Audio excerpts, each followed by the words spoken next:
graphs.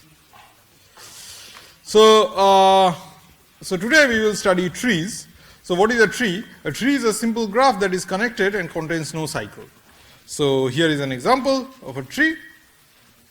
So simple graph means that no loops or repeated edges, and it is connected, as you can clearly see, and no cycles. That is the important condition, no cycles.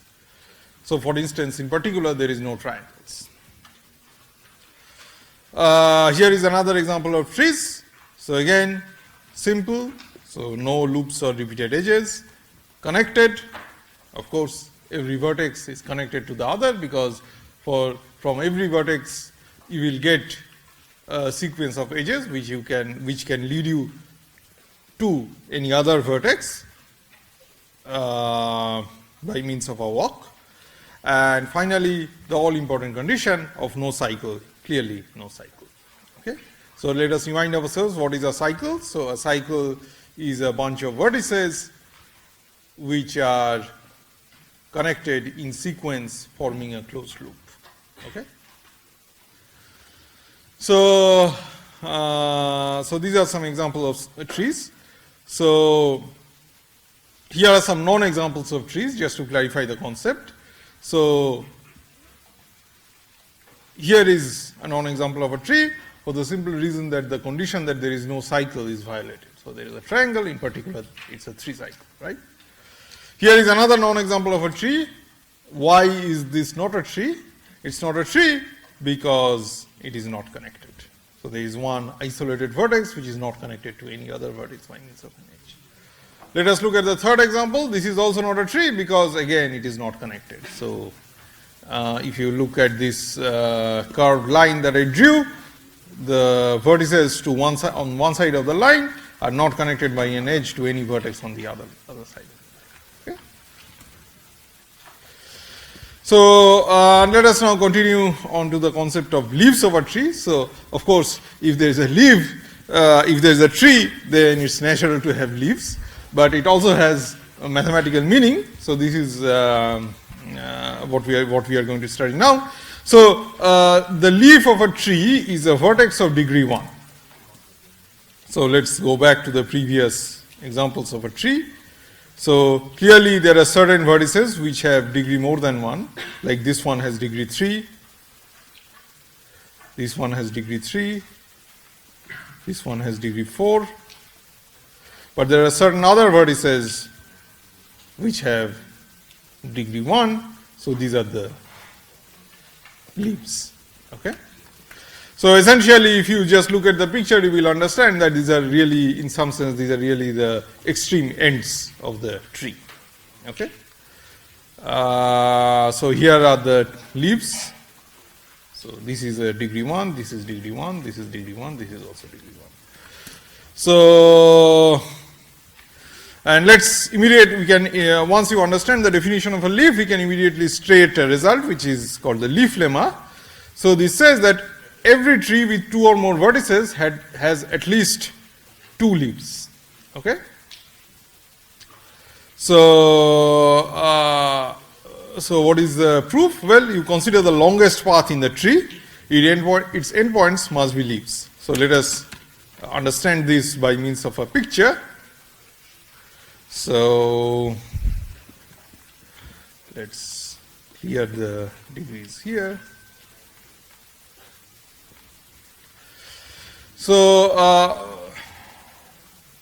so what is a path? Well, a path is between 2 vertices is exactly what you would imagine to be a path.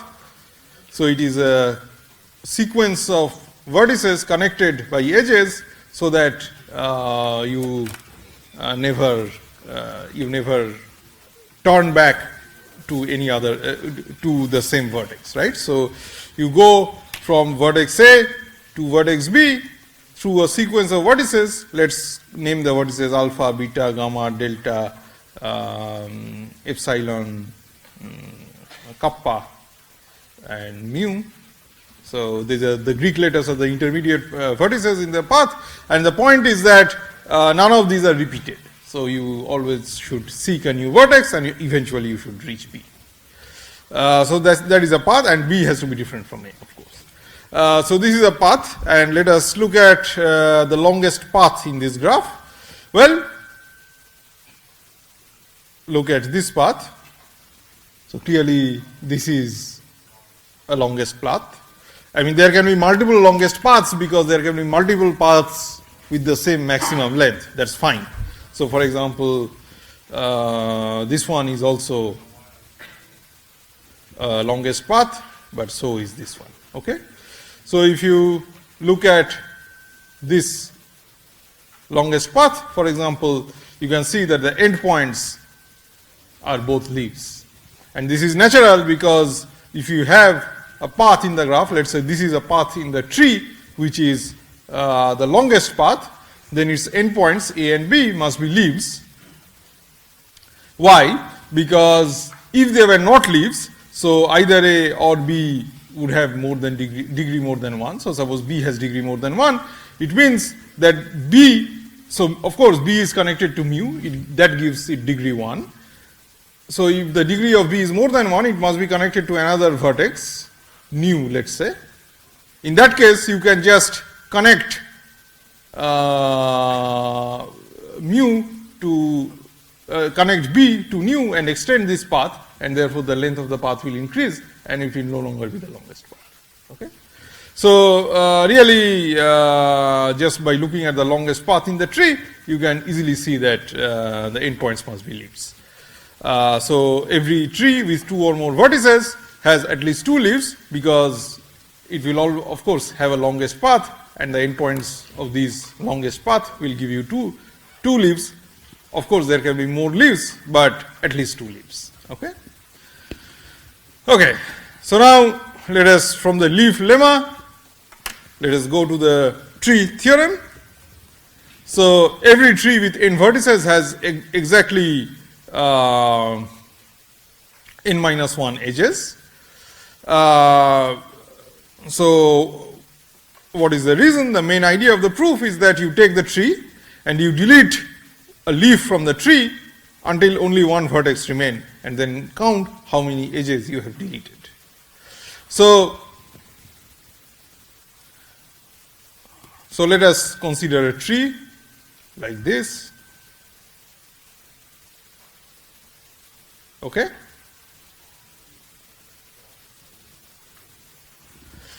So let us just delete the leaves of the tree in any order. So let's first delete this leaf. So once you delete this leaf, of course, the edge connecting the leaf to the rest of the tree, there is only one edge connecting to that leaf to the rest of the tree, because the leaf must have degree 1 by definition. So that edge also gets deleted, and wow.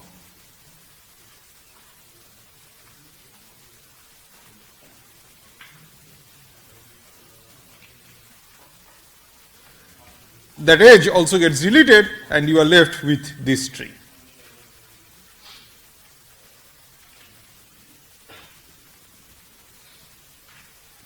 So now, in the new tree, you again just take some leaf and delete it. So the edge containing that leaf also gets deleted.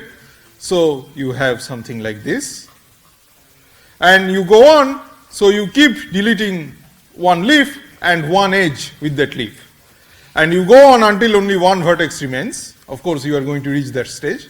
If only one vertex remains, then you have done 2 things. First of all, you have deleted all the other vertices in the tree. How many, if one vertex remains, then how many vertices you have deleted? Originally there were n vertices, out of which one vertex only remains. So you must have deleted n minus 1 vertices. But with each vertex, you are also deleting exactly one edge.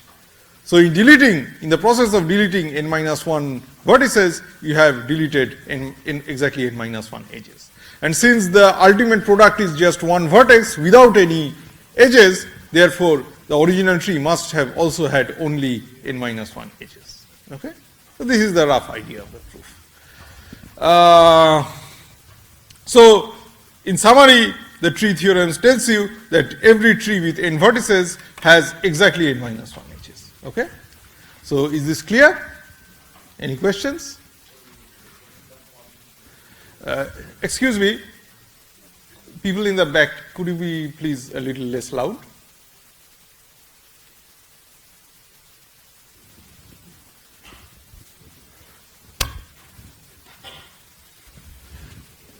Okay, so here are some more examples of trees. So here is a list of trees with 5 unlabeled vertices. So using the tree theorem, if it is a tree with 5 vertices, it must have 4 edges. So if it has 4 edges, then and 5 vertices, then it can be exactly one of the following types.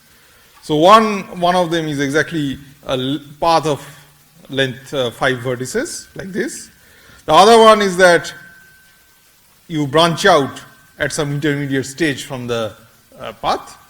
So here is another possibility of the same type, but you see this is the same as the printed tree, because essentially you are just doing a mirror reflection. So in other words, you are doing 5 unlabeled vertices. So unlabeled means that the vertices do not come with any labels.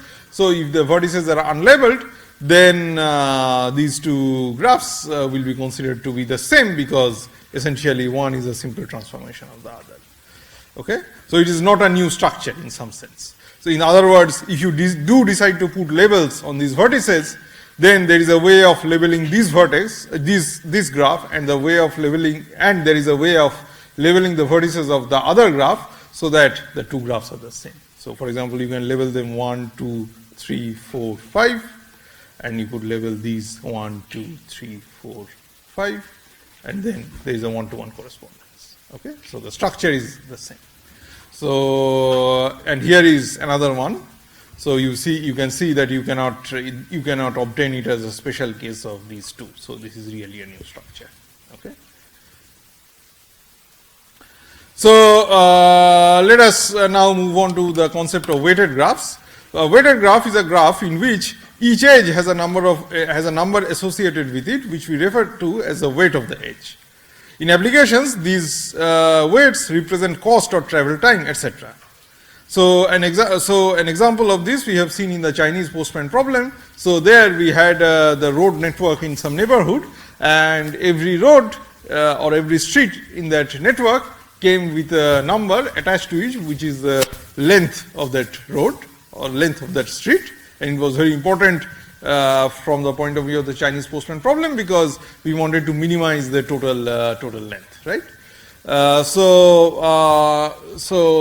That's an example of a weighted graph. And more generally, a weighted graph is a graph in which each edge has a number associated with it, which we refer to as the weight of that edge. In applications, these weights represent the cost or travel time, etc. And as we already mentioned, we already saw an example of this in the Chinese postman problem. So what is the total weight of what is the weight of a graph? The weight of a graph G is the sum of the weights of all its edges. So you can just if the weight of the edge E is W of E, then you can just sum W of E over all the edges E of the graph, and you get the weight of the graph. Okay. So here is an example of a weighted graph. You have the graph, you have the edges, and you have the weights on the edges. So the total weight of the graph is the sum total of all the edge weights. So you just sum them up and get 11. Okay. Any questions? Any questions? So again, the total weight of the weight of the graph is the sum total of weights of all the edges. So you take 2, you take 3, you take 1, you take 3 again, you take 2. So you just take the edge weights and sum them up, and that's the weight of the graph. Okay. So what is a subgraph?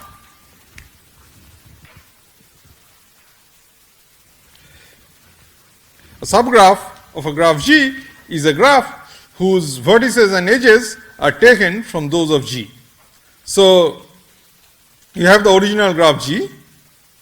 Let's think of this as the original graph.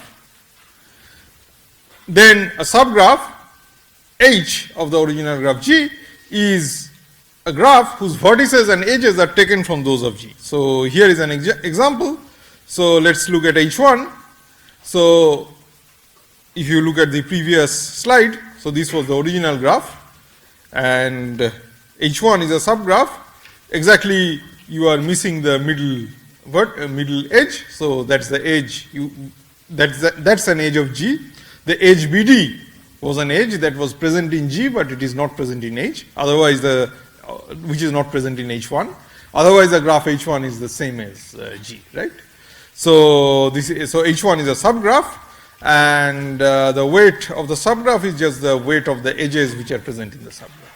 So the subgraph inherits its weights, its vertices, edges, and the edge weights from the original graph G. So clear? Any questions? So let's take another example. So again, look back at the original graph. So now we are going to just take the vertices A, B, and C and build the subgraph H2. So of course, the vertices, edges, and edge weights of H2 are all inherited from those of G. So H2 is a subgraph. Similarly, you can consider the original graph and just get rid of the edges AD and CD and get the subgraph H3. Of course, H3 is also a subgraph, and in each case you can calculate sum of the edge weights of the edges present in the subgraph and get the weight of the subgraph. Okay? And of course, necessarily the weight of a subgraph is less than or equal to the weight of the original graph, because the edges of the subgraph are a subset of the edges of the original graph with the same edge weights.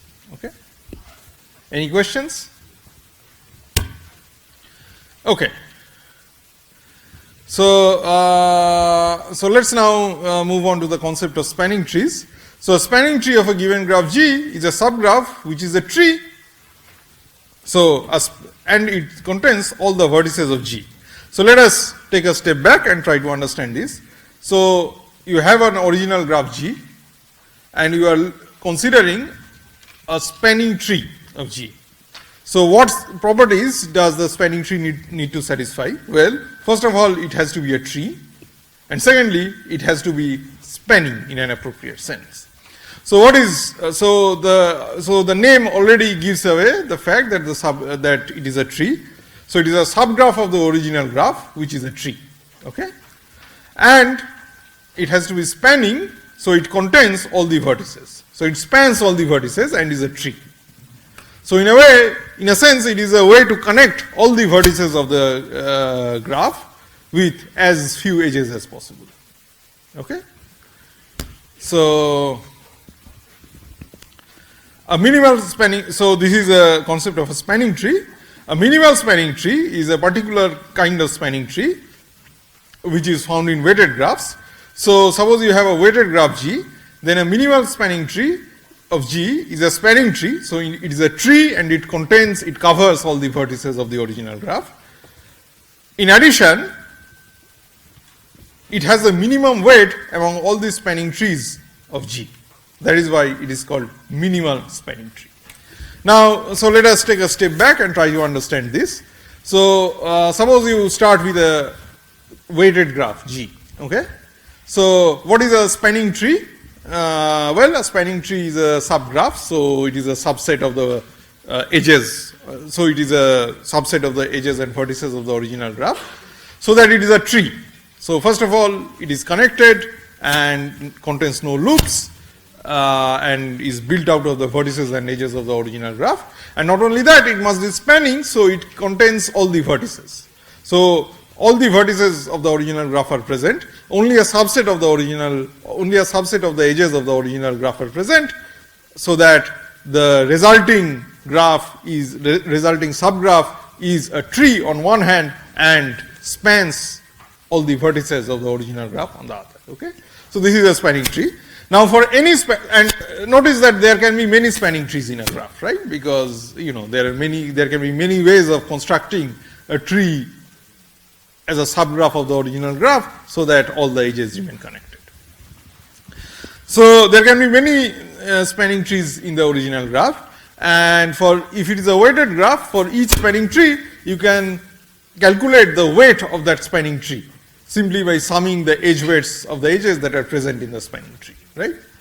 Now, So you have a family of spanning trees for the original graph, and each spanning tree having its own weight. Each spanning tree has a weight which is the weight of that spanning tree. Now, of course, this is it is a finite graph, so there is a finite set of spanning trees. So this set or this class of spanning trees, of course, among them there will be some spanning tree which has the minimum weight. In fact, there can be more than one spanning trees which can have the same minimum weight, but at least one, right? So the spanning tree which has the minimum weight among all the spanning trees of the original weighted graph is the minimal spanning tree. Okay? Any questions? Okay. So let us consider examples of spanning trees and minimal spanning trees. So again we will use as the original graph we will use this example. So again keep this in mind, A, B, C, D. So the edge weights are 3, 1, 2, 2, 3. Okay, so this is our original graph. And we are going to consider spanning trees of this graph G. So here are some spanning trees. So of course you can check that each of them is a tree and each of them spans or contains all the vertices of the original graph. And corresponding to each of them you can consider the sum of the edge weights which are corresponding to those edges which are present in the spanning tree. So you can compute the weight of each and every spanning tree that we have listed here. And you notice that the minimum is T3 which has weight 5. The minimum weight spanning tree is T3 which has weight 5. So so these are the first 4 examples. There is a list of other spanning trees, and you can compute the weight of each of them. And you can see that still, even after considering the spanning trees on this slide, still T3 is still the minimum. T3 is the minimum among all the spanning trees, minimum weight among all the spanning trees which are listed on the present slide. But if you also consider the spanning trees which are listed among the listed on the next slide, even then T3 is the minimum weight. So in this example there is one, and this is the list of all the spanning trees in the original graph G. So in the above example there is only one minimal spanning tree, namely T3, whose weight is 5. Okay. So let us try to understand why minimal spanning trees are important. So we can imagine a situation where our graph is modeling houses in some neighborhood. So the vertices of our graph are houses in some neighborhood, and the edges are TV cable joining these houses. Okay, and the edge weights correspond to the costs to bury the cable between 2 houses. So of course, if you want to connect the houses in the neighborhood in a cable TV grid, there is a cost to lay the cable between 2 houses, and you want to minimize this cost, obviously. And a minimal spanning tree would be a subgraph which on one hand joins all the houses because it's spanning, and with the lowest total cost. Okay, so a minimal spanning tree would be the most efficient way of laying the TV cables connecting all the houses in the locality. So that's why minimal spanning trees are important. So since we have argued that minimal spanning trees are important, therefore we should study an algorithm to find the minimal spanning tree if we are given an original graph. So our problem now is the following: we are given our original weighted graph G, and we want to find a minimal spanning tree of that original graph. Okay, so how do we go about doing that? Well, for that we need an algorithm, and the algorithm is the Prim's algorithm. So we will go over Prim's algorithm in a bit, but first a bit about a bit of history about Prim. So Prim is an American computer scientist. He was born in 1921, and what goes by as Prim's algorithm, under the name of Prim's algorithm, was actually first discovered by Jarnik, who is a Czech mathematician. And it's a typical example of a greedy algorithm, and it's a simple but very useful algorithm in computer science. So you might be wondering what's a greedy algorithm. So let's just go back to the preceding slide and just study what is Prim's algorithm, and then it will be immediately clear to you why it is called a greedy algorithm.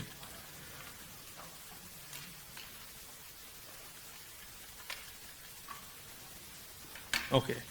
So remember, our goal, our input is a weighted graph G, which is the original graph, and we want to output a minimal spanning tree T of G.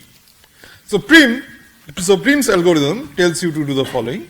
You start with any vertex in the graph and select an edge having minimum weight among all the edges which are incident at that vertex. So pick any vertex, your favorite vertex in the graph. And so, for example, in your cable TV network, maybe there is a cable TV office in the neighborhood, and maybe you want to start from there. Okay, so for various reasons, you might have your favorite vertex. So just pick any vertex in the graph and start from there. This vertex will have several edges incident on it, typically at least one. So among all these edges which are incident at this vertex, you choose the edge which has the minimum weight. Now it's a natural question to ask that, well, there can be multiple edges with the same minimum weight, right? Then you pick any one of them. Okay? Okay. So now consider all edges that go from each vertex already reached to a new vertex, and select the one that has a minimum weight, and continue until all the vertices have been reached. So you start from any vertex, pick the one with pick the edge with minimum weight. So suppose it is this one. So these are the other edges, but you have picked this one. Okay, this is the minimum weight edge. So now you have these two vertices, and now you want to, of course, continue and build up the tree. So you need to add a third vertex, for example, in the next step. How do you add the third vertex? So you look at the edges. So far you have selected two vertices, which are these two. So these two vertices and the edge connecting them is a member of the minimal spanning tree that you are building. So once you have these two and the edge connecting them, you look at all the edges which go from these two selected vertices to all the other vertices which have not been selected yet. So you just look at all these edges which are dotted lines, which are emanating from the already selected edges and connecting to new vertices which have not yet been selected in the minimal spanning tree being built. Among all these edges, you select the one which has the minimum weight. Say it is this one. And then you add that edge and the corresponding vertex to the minimal spanning tree being built. So now you have increased the size of your minimal spanning tree to 3. So originally you started out with your favorite vertex, you added one, then you have added another one. Apply the same yoga to the new object. So this is now the state of your minimal spanning tree that you are building. It has 3 vertices and 2 edges. Consider all the edges which are emanating from the already selected vertices and connecting to new vertices which have not yet been added to the spanning tree, and choose the one with minimum weight, add it to the existing existing spanning tree, and add the corresponding edge and continue. Okay, so this is basically Prim's algorithm, and you continue until all the vertices have been reached, in which case you just stop. Okay. So let us see an example of okay. So let me just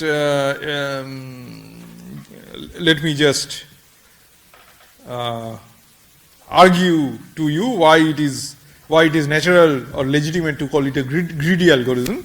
It's greedy because at any stage, so suppose you have the minimal, you are building the minimal spanning tree and you have included 7 vertices and you are going for the 8th vertex to add to your developing spanning tree, okay?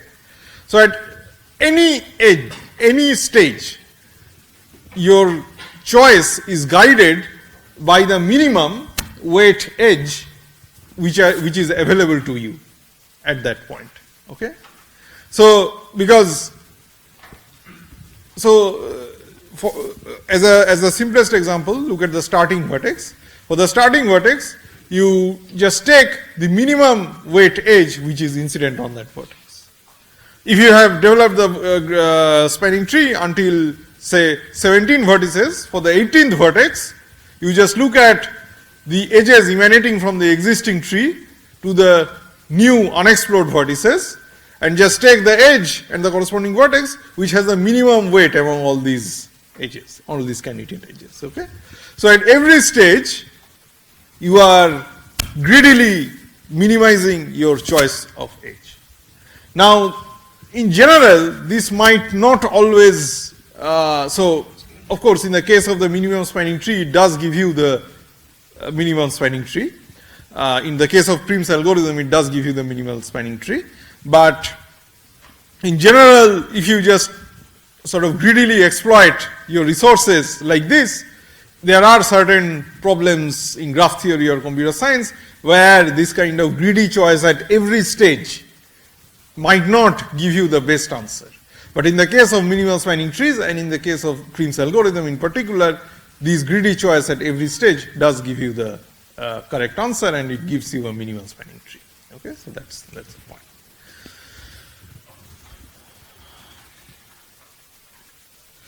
So let us see an example of application of Prim's algorithm. So apply Prim's algorithm to this graph starting from the vertex A. So you start from the vertex A. So starting from the vertex A, first explore the edges which are incident on the vertex A. So these are AB, AC and AD. Find the edges of minimum weight. So in this case there are multiple edges having the minimum weight of 1, so AC and AD. And as we already discussed, you pick any one of them if there is multiplicity of choice. Okay. So suppose we choose AC. So the double line, so the boxed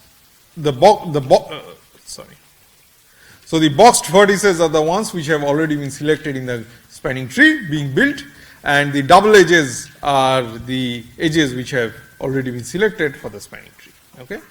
So since we started from A, since we choose the edge AC, therefore we put a double line on the edge AC and box the vertex C as well as A. Okay.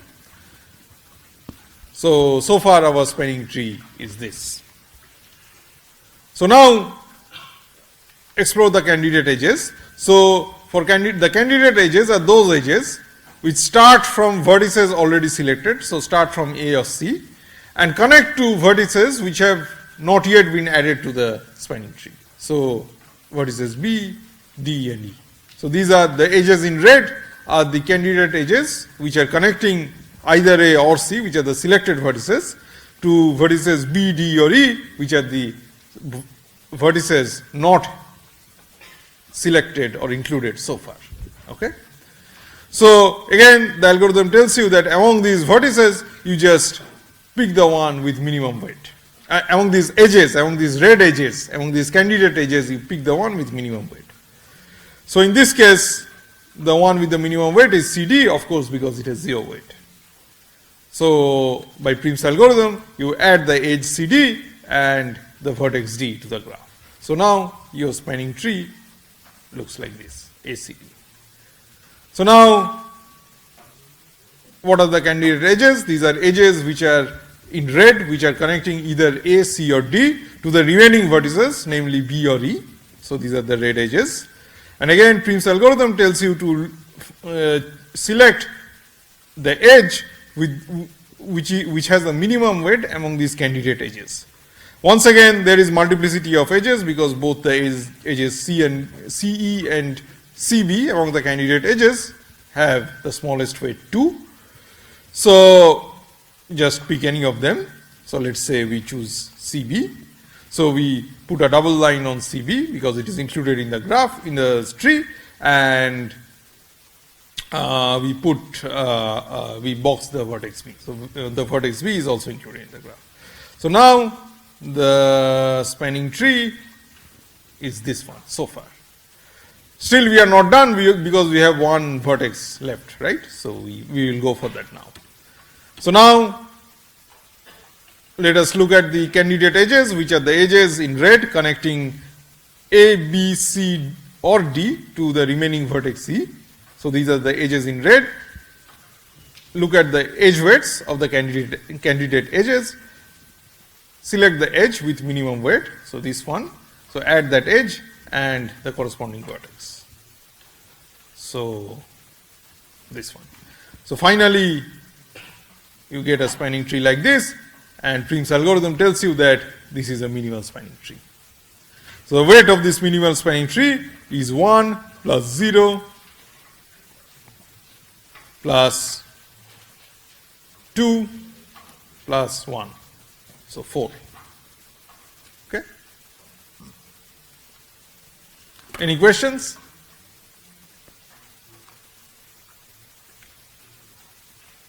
Okay. So this is an application of Prim's algorithm to construct a minimal spanning tree for the original graph. Now notice that the Prim's algorithm tells you that following that algorithm you will be able to construct a minimal spanning tree. Now we already discussed that there can be cases of graphs where there could be multiple minimal spanning trees, because there could be multiple spanning trees which minimize the total weight of the tree. And Prim's algorithm tells you that basically you will be able to get a minimal spanning tree. Okay? So you might not always be able to get all the spanning trees, minimal spanning trees in the original graph this way, but it guarantees you that you will get a minimal spanning tree following the Prim's algorithm on the original graph. And an interesting exercise would be to start. So here we started from the vertex A, and applied the Prim's algorithm. An interesting exercise would be to start from the vertex B instead and apply the Prim's algorithm to find a minimal spanning tree. Remember, the Prim's algorithm tells you that you can start from any vertex. So in principle, you could start from any vertex in the original graph and find a minimal spanning tree. And and moreover, if you apply Prim's algorithm starting from different vertices, you might in principle be able to get different spanning trees depending on which vertex you start from. But that's fine, because in the end, all these different spanning trees which you get from the Prim's algorithm will have the same minimum weight among the set of spanning trees of the graph. Okay? Any questions? Okay, so let us see another example. So this is the example of another weighted graph, and you can do a nice little warm-up exercise by applying a Prim's algorithm to find a minimal spanning tree of this graph starting from the vertex C. Okay. So any questions? Okay. So let us now discuss a bit about the four-color theorem. So this is mostly for your enrichment, so you will not really be tested on this. So the four-color theorem has an interesting history. It is considered to be one of the most famous problems in modern mathematics, definitely in the last century. So in October 1852, a 20-year-old young man called Francis Guthrie was trying to color the maps of the counties of England. So as you know, England is divided up into many counties, and he had a map of England and he wanted to label these counties using different colors, color them. He noticed that only 4 different colors were needed. And wondering if this is a general fact, he asked his brother Frederick, and of course his brother couldn't solve it for reasons that we will come to see in a moment, but his brother couldn't solve it, and Frederick then asked his teacher De Morgan.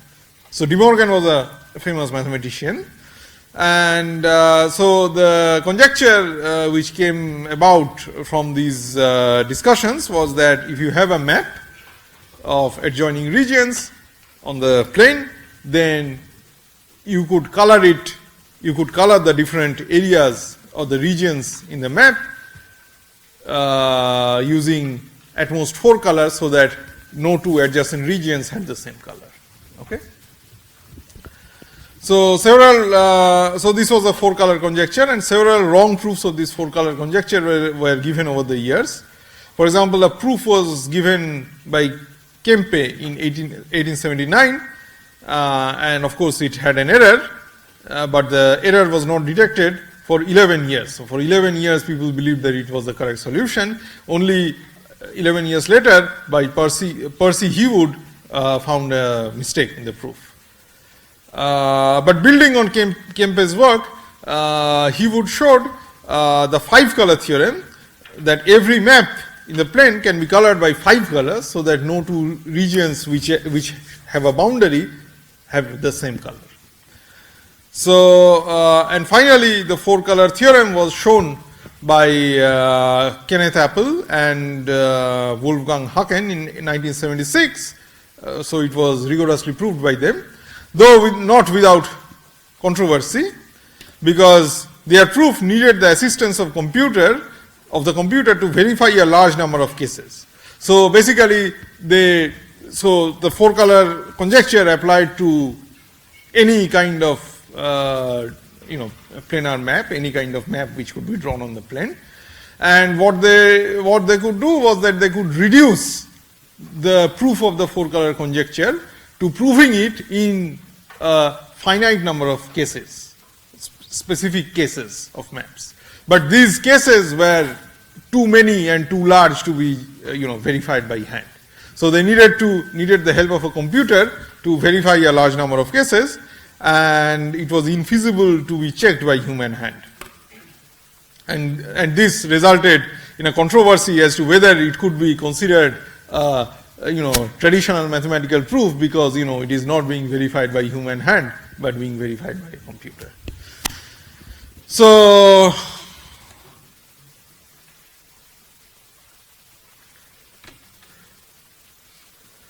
basically the point is that just like in the bridge problem of Königsberg, you represent every region of the map by a vertex, and if 2 regions share a border, you join the associated vertices by a line. So if you have 2 regions in the map which are overlapping, let's say region B and region A, then you represent them. So each region is represented by a vertex, and you connect 2 vertices by an edge if the corresponding regions share a boundary, share a border. Okay. So then coloring of regions is essentially coloring of vertices, and to connect to what we have already discussed last week, you want to color the graph you want to color the map in such a way that no 2 adjoining regions have the same color. So in terms of the graph that we just constructed out of the map, no 2 vertices which are connected by an edge should have the same color. So this is exactly a proper vertex coloring of the graph. Okay. So these are special kinds of graphs which arise from maps that you can draw on the plane. So these are called planar graphs. And essentially what you are asking for is to study the chromatic number of a graph. So chromatic number of a graph, remember, is a minimum number of colors which you need to color the vertices of the graph, so that no 2 vertices that share an edge have the same color. Okay. So it's exactly like the four color conjecture, but only you are considering graphs that arise from maps drawn on the plane in this way. And four color theorem, then basically you can state it in terms of chromatic numbers, because if you can color the graph, if you can color this kind of graphs arising out of maps on the plane by at most 4 colors, then that means that the chromatic number of those graphs, which is the minimum number of colors which you need to color them properly, is at most 4. Okay? So this is just a translation of the statement of the 4 color conjecture or the 4 color theorem in terms of the chromatic number. And the rest of the slides go into details of the proof of the 5 color theorem, which is of course easier than the 4 color theorem, but this is for your enrichment only, and for the purpose of our module we won't be going into the details of that.